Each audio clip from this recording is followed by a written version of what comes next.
കോഴിക്കോട് ജില്ലയിലെ മലയോര മേഖലയിൽ അതിശക്തമായ മഴ തുടരുകയാണ്. പശുക്കടവ്, വിലങ്ങാട്, തൊട്ടിൽപ്പാലം, നരിപ്പറ്റ ഭാഗങ്ങളിലൊക്കെ അതീവ ജാഗ്രതാ നിർദ്ദേശം അധികൃതർ നൽകിയിട്ടുണ്ട്. കോഴിക്കോട് ജില്ലയിൽ സ്കൂളുകൾക്ക് ഇന്ന് അവധി പ്രഖ്യാപിച്ചിട്ടുണ്ട്. വിലങ്ങാട്, മലയങ്ങാട് പാലത്തിന് മുകളിൽ വരെ വെള്ളം വന്നു. താഴ്ന്ന പ്രദേശങ്ങൾ വെള്ളത്തിനടിയിലായി. പ്രദേശത്തെ പുഴകളും തോടുകളുമെല്ലാം കരകവിഞ്ഞൊഴുകുകയാണ്. ശരണ്യാണ് ജില്ലയിൽ നിന്നുള്ള വിവരങ്ങൾ നൽകുന്നത്. ശരണ്യ, എങ്ങനെയാണ് ജില്ലയിലെ പൊതു സാഹചര്യം? ജില്ലയുടെ പല ഭാഗങ്ങളിലും ഇപ്പോഴും ശക്തമായ മഴ തുടരുകയാണ്. പുലർച്ചെ പെയ്തു തുടങ്ങിയ മഴയ്ക്ക് ഇനിയും യാതൊരു ശമനവുമില്ല.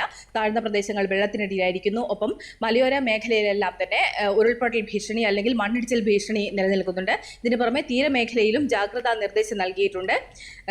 മലയോര മേഖലയുടെ കാര്യം എടുത്തു നോക്കുകയാണെങ്കിൽ കോഴിക്കോട് ജില്ലയിൽ ഏറ്റവും ആശങ്കപ്പെടുന്ന ഒരു പ്രദേശമാണ് മലയോര മേഖല. സാധാരണയായി മഴക്കാലത്തെല്ലാം തന്നെ ഉരുൾപൊട്ടലും മറ്റ് ദുരിതങ്ങളും ഒക്കെ ഉണ്ടാകുന്ന പ്രദേശമാണ്. അതുകൊണ്ട് തന്നെ എല്ലാ മുന്നറിയിപ്പുകളും ഈ ഭാഗങ്ങളിലുള്ളവർക്ക് നൽകിയിട്ടുണ്ട്. എന്തെങ്കിലും ആശങ്കയ്ക്കിടയാക്കുന്ന സാഹചര്യമാണെങ്കിൽ എത്രയും പെട്ടെന്ന് വീടുകളിൽ നിന്നും മാറി താമസിക്കുന്നതിനുള്ള നിർദ്ദേശം അധികൃതർ നൽകിയിട്ടുണ്ട്.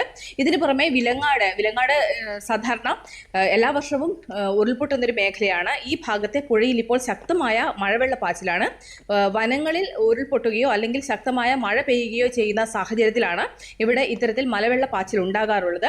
ഇത്തരത്തിൽ വിലങ്ങാട് പാലം മുങ്ങുന്ന അവസ്ഥയിലേക്ക് അത്രയും വെള്ളത്തിന്റെ ഒരു കുത്തൊഴുക്ക് ഈ മേഖലയിലുണ്ട്. അതുകൊണ്ട് തന്നെ ഇവിടെ ശക്തമായ ജാഗ്രതാ നിർദ്ദേശം നൽകിയിട്ടുണ്ട്. മഴ തുടരുന്ന സാഹചര്യത്തിൽ ആശങ്കയിലാണ്. ഒപ്പം തന്നെ എല്ലാ ദുരിതങ്ങളെയും നേരിടുന്നതിനുള്ള എല്ലാ സജ്ജീകരണങ്ങളും ഭരണകൂടത്തിന്റെ ഭാഗത്തു നിന്നും ഉണ്ടായിട്ടുമുണ്ട്.